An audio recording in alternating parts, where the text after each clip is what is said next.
All right. So last Tuesday we were looking at death awareness and those 3 points. Death is definite, the time of death is uncertain. It's actually 9 points, this is 3 under each.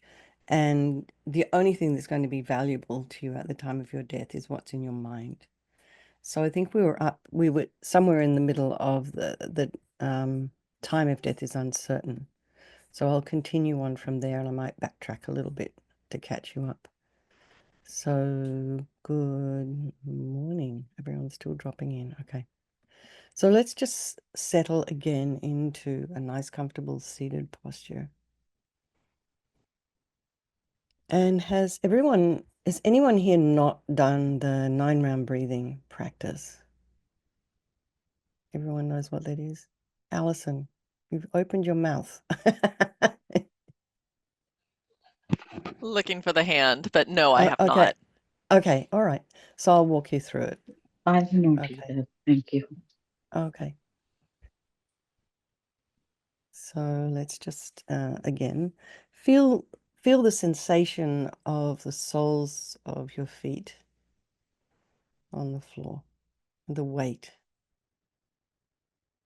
and then whatever is on your feet. Maybe it's socks or slippers. Maybe you have nothing.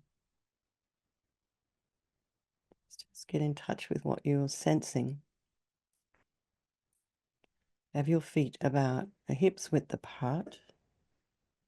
Knees are about a hip's width apart. Feel the weight of the back of the legs on the chair.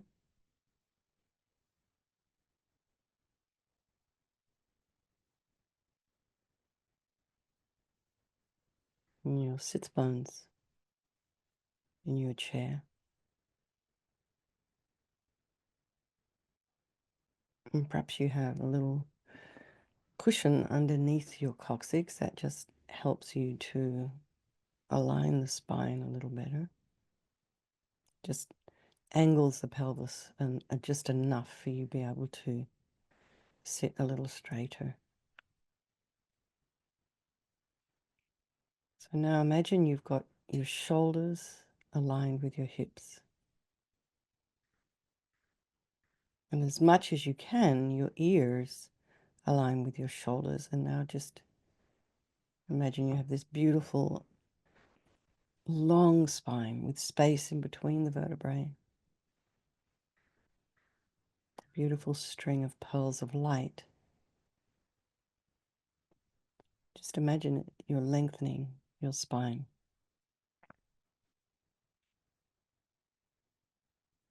And then go to the crown of the head and just release any tension there. Just let it fall away and then notice the flow and effect in your face.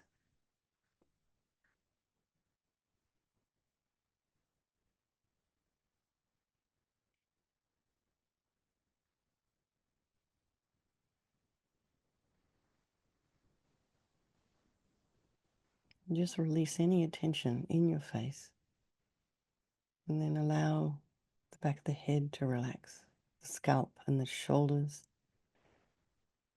chest and belly and all of your limbs. You can have your hands just resting on your lap with the palms down or with the palms up or in the traditional meditation mudra, which is the right hand nestled in the left with the thumbs touching.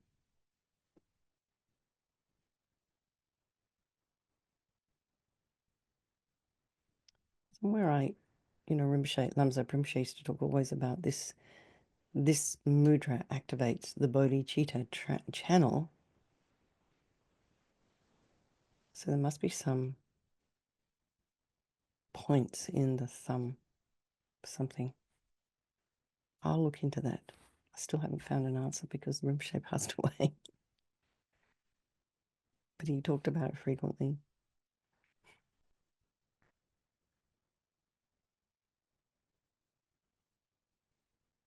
Just be aware of the sensations of your breath as you inhale and exhale.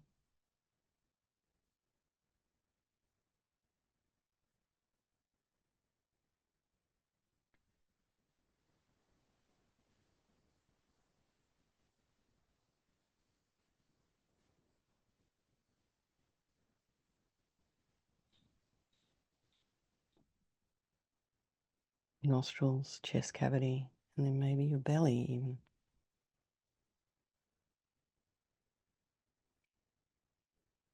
And then just become aware of sound in your environment if you're not already, and just allow all the sounds to be there. So try not to reach out with your mind and go off and investigate.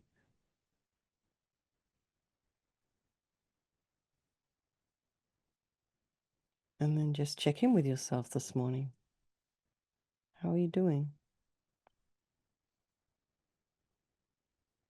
And whatever your answer is, guaranteed it will be different this time tomorrow.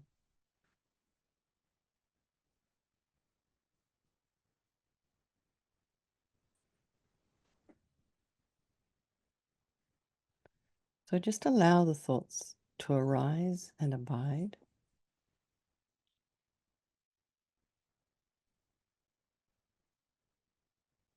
And then dissolve.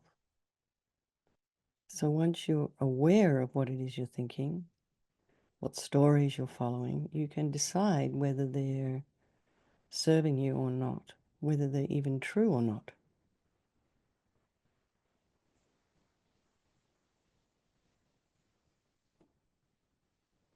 So try and be objective about what you're seeing, not getting all caught up in the emotion and the feelings and the stories.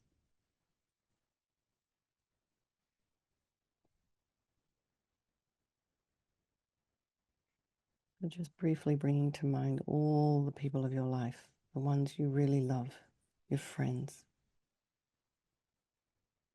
the ones you don't love so much, you find irritating, and then our strangers. Many of them in the store, on the roads, online. So they're all equal in three ways. Just like you and me, they want to be happy. They don't want to suffer, and they all have an extraordinary capacity for a Buddha mind. Everyone. So we'll do these meditations this morning for the benefit of all these people of our life, and by extension, all sentient beings.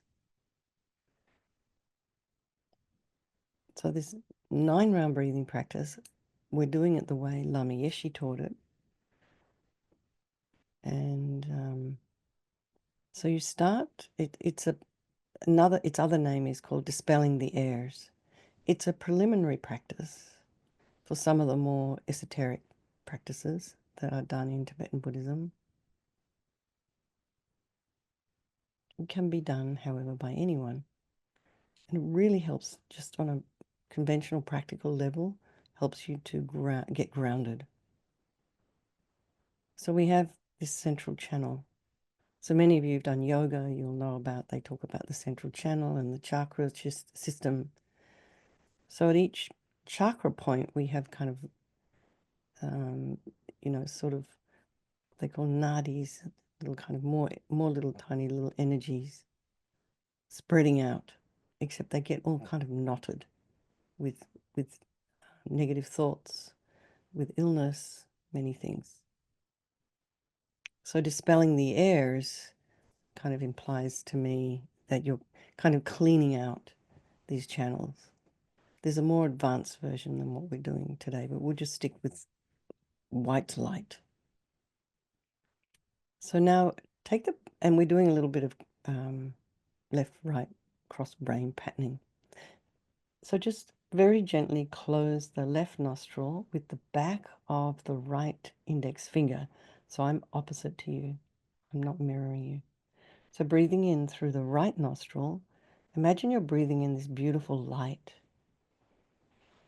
And then pause, and then exhale through the left, all of your kind of dissatisfaction, all of your unhealthy, sticky kind of attachment energy, not feeling enough.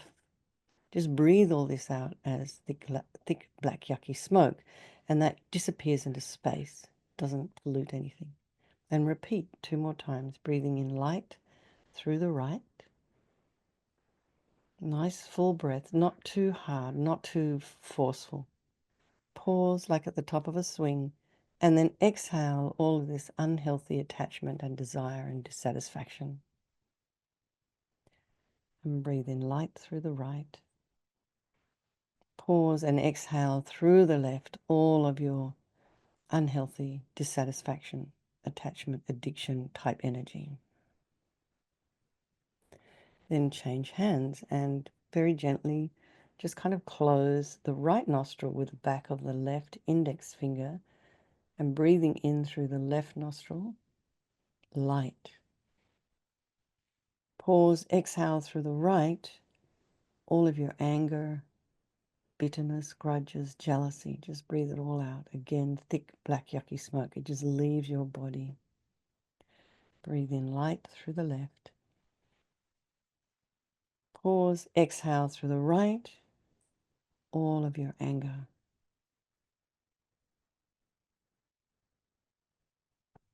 Breathe in light through the left. Pause, exhale through the right, all of your anger energy.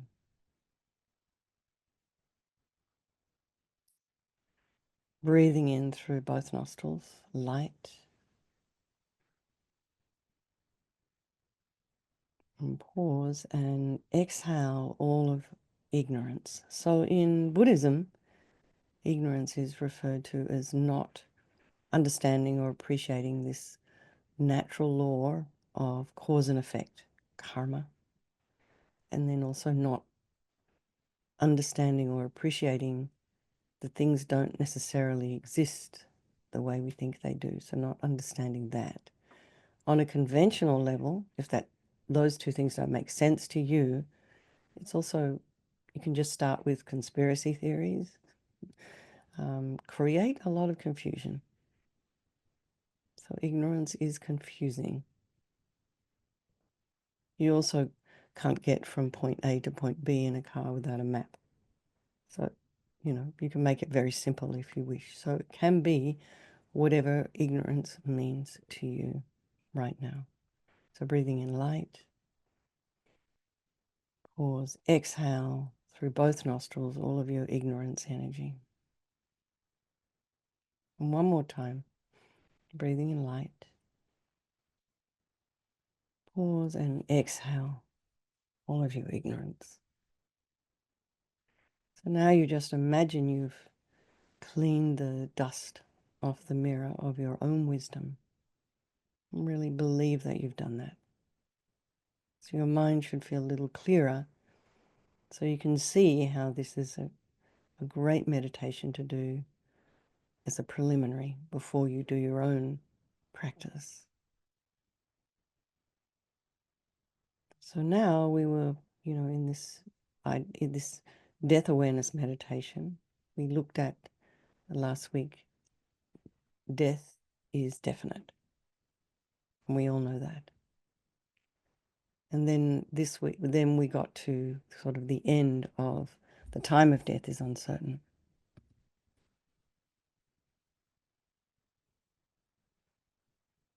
And human life expectancy is uncertain. Most people think they're going to die around 80, 90, 100. So we all think we have this like eons of time ahead of us. So we don't necessarily prepare really.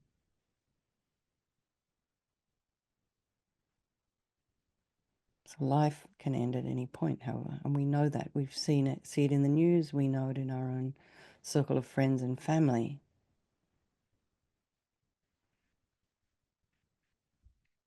So just briefly think of people that you know or have heard of who've died before they reach the age you are at now.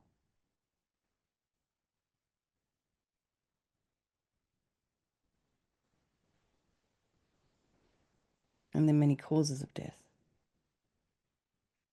can be external, earthquakes, floods, hurricanes, whatever, lightning, And there's also many, of course, internal causes, hundreds of different diseases.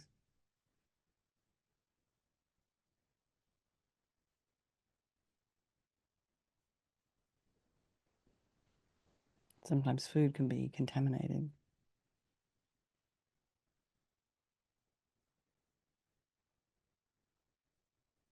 People die in their sleep, in the womb, coming home from work, going to school,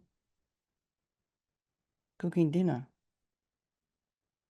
Death can occur at any time, in any situation.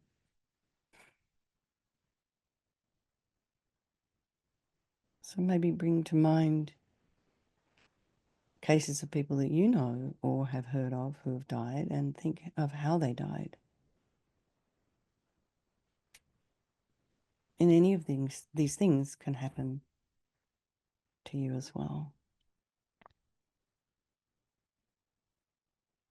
So the next point in the time of death is certain is the human body is very fragile.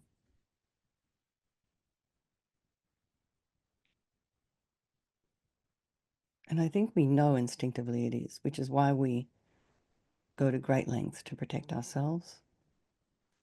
We wear certain kind of clothing in certain kind of weather.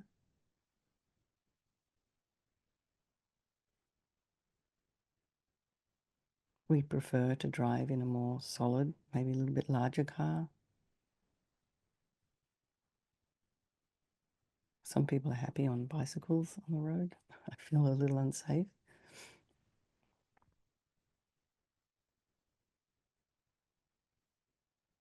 And the body can be injured or, you can get ill quite easily.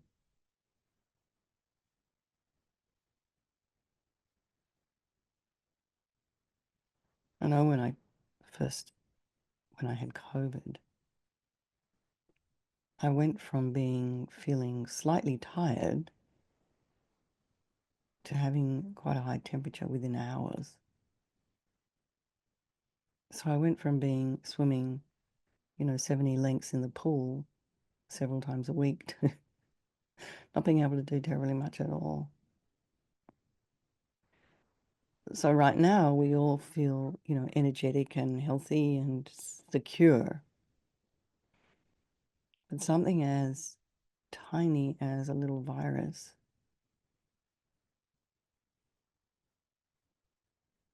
or as insignificant as a thorn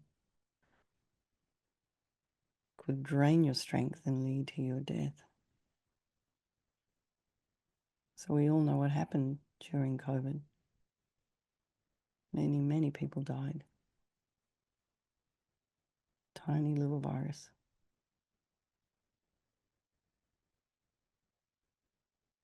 I have a friend who I worked with when I was at Rinpoche's house, and she got quite sick and kept going into hospital. Some, stomach thing. They think it was a rose thorn. She got some kind of blood poisoning. And she got better, but she was kind of touch and go for a little minute. And, I would hear in the texts that a rose thorn, a prick on the finger can kill you. And I thought, nah. But, septicemia is a real thing.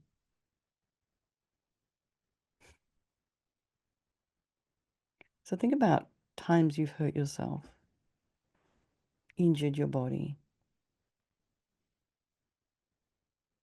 and think about how easily it could happen again.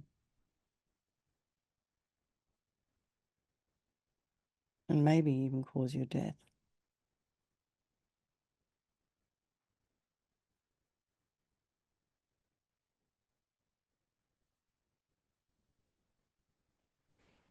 And this body we've got is not going to last forever.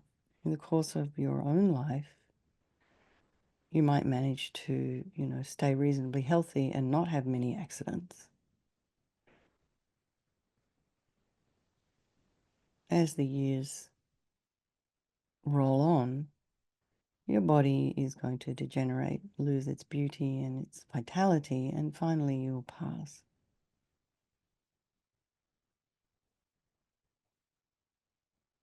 So we don't have a huge amount of time, really. So what we're trying to generate here is determination to begin our work of mind transformation right now, because the future is pretty uncertain. So I think I mentioned last week I had also another friend I worked with, who used to, she's a nun, and she used to leave her room as if she wasn't going to be coming back. Every time she went out in the car or just for a walk, she would leave her room as if she wasn't going to come back in case she died.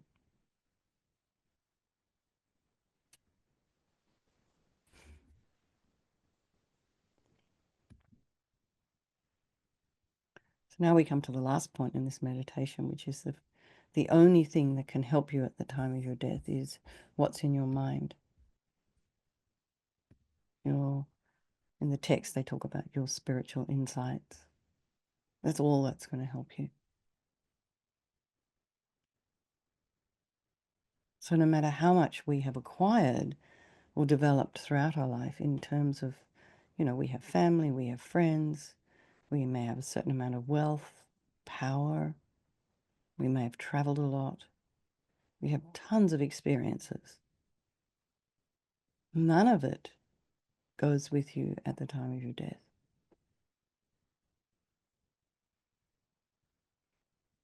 Only your stream of consciousness continues, carrying imprints of all that we have thought, all that we've felt, all that we've done. And so when we die, it's really important that we have as many positive imprints as we can. And the positive imprints are the cause of good experiences, and as few negative imprints, which create suffering on our mind as possible. And also we should aim to die and be at peace with ourselves, feeling good about how we lived our life and not leaving behind any unresolved conflicts with other people.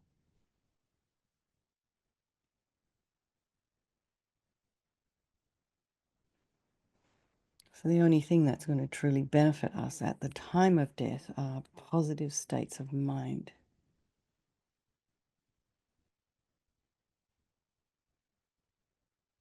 We talk about non-attachment and being accepting, calm, or around the changes that are taking place, loving kindness, compassion, patience, wisdom. But in order to be able to have such states of mind at the time of death, we've got to make ourselves familiar with them during the course of our life. And this is the essence of our spiritual practice.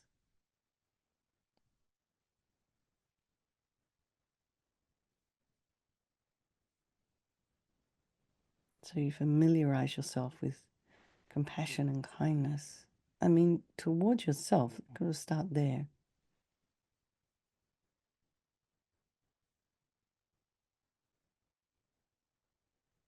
So the mantra of Om Mani Padme Hum maybe becomes more of what's in your mind than I'm such a bad person, I did this terrible thing, why did I do that, you're not very smart. That kind of mantra is not helpful. So we try and practice as much as we can while we still have the time. And it's not even time, it's like while we're still physically and cognitively able to. So at the time of death, when you're actually dying, your loved ones can't really help you. So when you face difficulty or you're stuck or something, you call your mum or your dad or your best friend, your partner, your siblings, and they kind of help you out. So it would be natural that you would wish them to be with you when you die. However, it's not certain. that they will be there. They might die. You might die far from home. And even if they are present with you at the time of death, can they help you even? Although they love you very much and don't want you to die, they can't prevent it from happening. And maybe they don't know what to say or do to give you peace of mind. And maybe their sadness and their worry about the fact that you are dying might stir up emotions in your mind.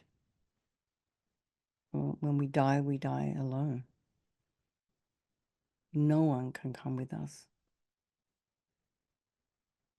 Not even if you die at the same time as your best friend. Is your best friend coming with you?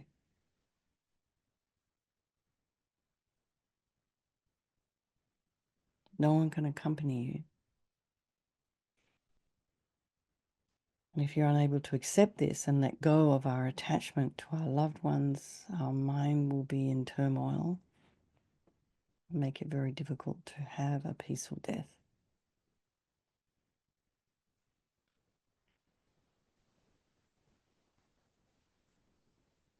And this is really hard, I think, for people to understand and appreciate that sometimes that the love and the attachment we have to our family and friends, you know, if it's strong attachment as opposed to love, attachment's more like grasping. This can be a hindrance to having a peaceful state of mind at the time of death.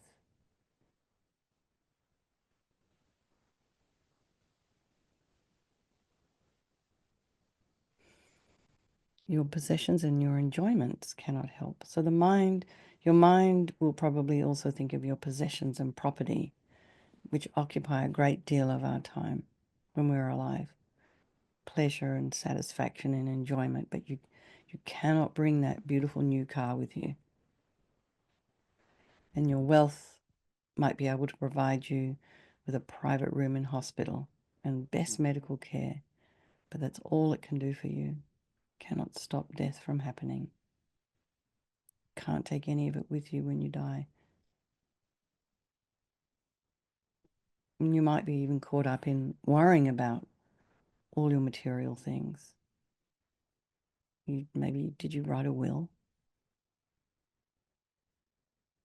Will they take proper care of your stuff? Is your things going to the right people? So you might not be peaceful when you're dying. Your mind may not be able to be detached.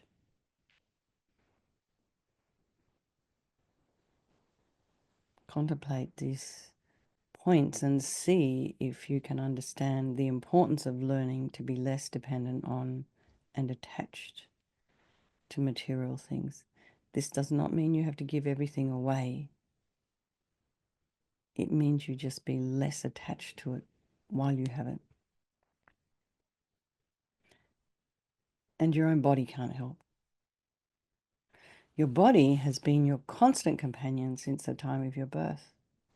You know it more intimately than anyone. You've cared for it, you've protected it, and worried about it, kept it comfortable, healthy. You've fed it, cleaned it, experienced all kinds of pleasure and pain with it. In a way, it's our most treasured possession.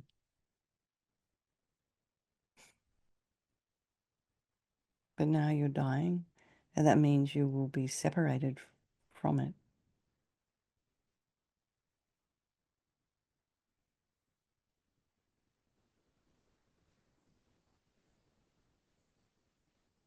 So contemplate the strong sense of dependence and attachment we have to our body and how it cannot benefit you in any way at death.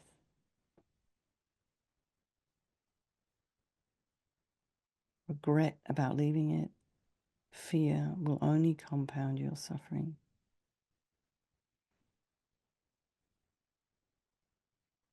So these final 3 points, we should sort of start to come to this realization that it's really important to work on reducing our attachment to the things in our life.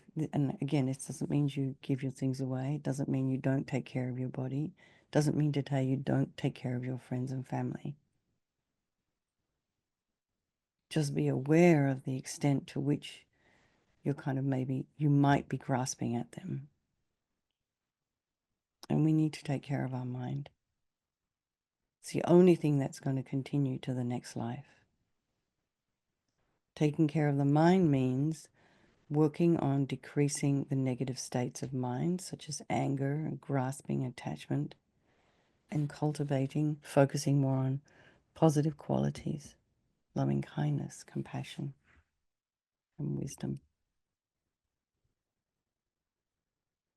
Imprints of your actions in this life will come along with your mind to the next and will determine experiences and the kind of rebirth you'll have.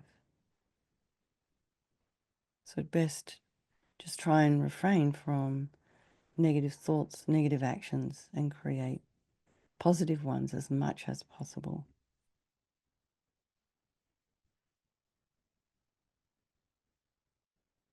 So we're out of time. So I just wanted to say I'm sorry this got broken up. It's quite a long meditation. It probably should take about an hour, even more. So just maybe take with you through your day, maybe some sadness or fear kind of starts to arise. Just keep focusing on the mind, positive thoughts, as much as you can. And again, this doesn't mean you don't process sadness or depression or fear around death. But you can sort of think practically about making sure you have a will or medical directive, things like this. Finances are in order. And I think most of us, including me, haven't got all that sorted out yet. Maybe some people do. Anyway, so let's just dedicate any insight, any positive energy, any clarification you may have had during this meditation to all these people of our life, and by extension, all the sentient beings.